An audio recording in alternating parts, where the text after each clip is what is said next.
Hello friends, myself Dr. Keyur Parmar, General Laparoscopic Surgeon. Welcome to my YouTube channel, Your Surgical Beauty. आज हम बात करेंगे एक नए टॉपिक के बारे में जिसका नाम है फाइमोसिस। आज हम बात करेंगे फाइमोसिस क्या होता है, वो कैसे होता है, फाइमोसिस के पेशेंट में कौन कौन सी कॉम्प्लिकेशंस हो सकती है और उसका इलाज क्या है। तो सबसे पहले हम बात करेंगे कि फाइमोसिस की बीमारी होती क्या है। फाइमोसिस मतलब कि अपना जो पेनिस होता है उसकी फोरस्किन होती है, वो अगर पीछे नहीं जाती है तो हम उसको फाइमोसिस कहते हैं। ये होगी उसकी डेफिनेशन। अब ये फाइमोसिस क्यों होता है और कौन सी एज ग्रुप में होता है। तो मोस्ट कॉमनली या तो बच्चों में होता है जिसको हम कंजेनाइटल फाइमोसिस बोलते हैं, और दूसरा कि अडल्ट एज में जाके होता है, मोस्टली ओल्ड एज में जाके होता है, तो उसको हम अडल्ट एज फाइमोसिस बोलते हैं। अब ये होता क्यों है।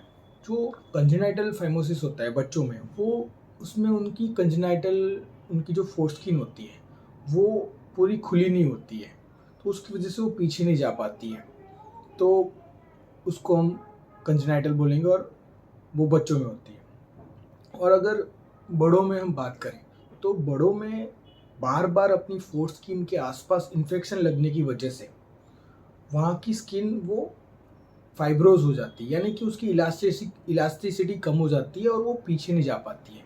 तो बड़ों में ऐसे होता है। अब हम बात करेंगे कि जब आपको फाइमोसिस है तो आपको कौन कौन से सिम्टम्स होते हैं।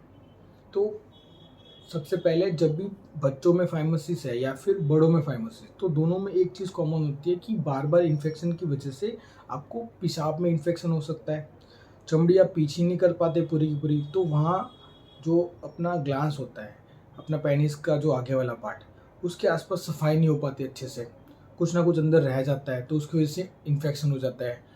कई बार इन्फेक्शन इतना बढ़ जाता है कि पूरा एरिया वहाँ का लाल हो जाता है, आपको पेन होता है, ईचिंग होती है। ये सारी समस्याएं आपको वहाँ पे देखने को मिलती है। अब हम बात करेंगे कि अगर आपको ये फाइमोसिस है तो इसका इलाज क्या है। तो सबसे पहले अगर बच्चों में है तो हम बात करेंगे कि बच्चों में फाइमोसिस है तो क्या इलाज होता है।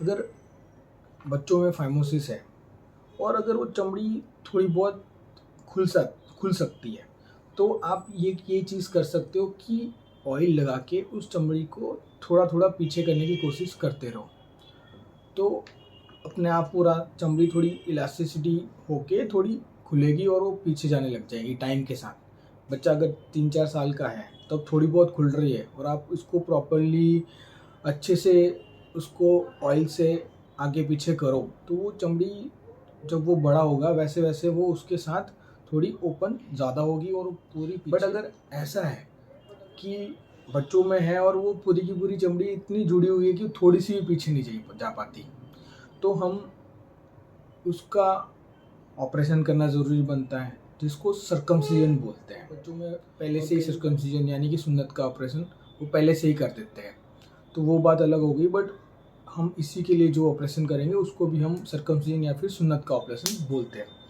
अगर बात करेंगे बड़ों के अंदर ऐसा है, सेम फेमोसिस हो रखा हुआ है, उनको चमड़ी पीछे नहीं जा रही, तो भी उसके लिए जो है वो ऑपरेशन बनता है जिसको हम सर्कमसिजन कहते हैं। अब ये ऑपरेशन दो तरीके के होते हैं, या तो टाँके वाला ऑपरेशन हो गया जिसमें हम चमड़ी पूरी की पूरी ये जो अपना ग्लांस होता है वहाँ एंड तक पूरी काट के और वहाँ पे टाँके ले लेते हैं। और आजकल एक नई टेक्निक आई हुई है जिसमें हम स्टेपलर है सर्कमसिजन बोलते हैं, यानी कि मशीन से वो चमड़ी काटते हैं, तो उसमें टाँके बहुत बढ़िया लगते हैं और उसके दौरान ब्लीडिंग कम होती है, दर्द कम होता है और कॉस्मेटिकली बहुत बढ़िया तरीके से टाँके लगते हैं। तो ये दो तरीके हैं जिससे हम इसका ऑपरेशन कर पाते हैं। होप आपको ये वीडियो देख के कुछ जानकारी मिली होगी और आपकी समस्याओं का निवारण हो पाया होगा। और ऐसी जानकारी और हासिल करने के लिए आप मेरी चैनल को लाइक करिए, सब्सक्राइब करिए। और मैंने इसके बारे में एक और वीडियो डाली हुई है स्टेपलर सर्कमसिजन के बारे में, तो आप वो वीडियो मैंने अपने लिंक में डाल दी है, तो आप वो देख सकते हो और आपको थोड़ा और इसके रिगार्डिंग नॉलेज मिलेगा। Okay, thank you guys, bye bye, नमस्ते।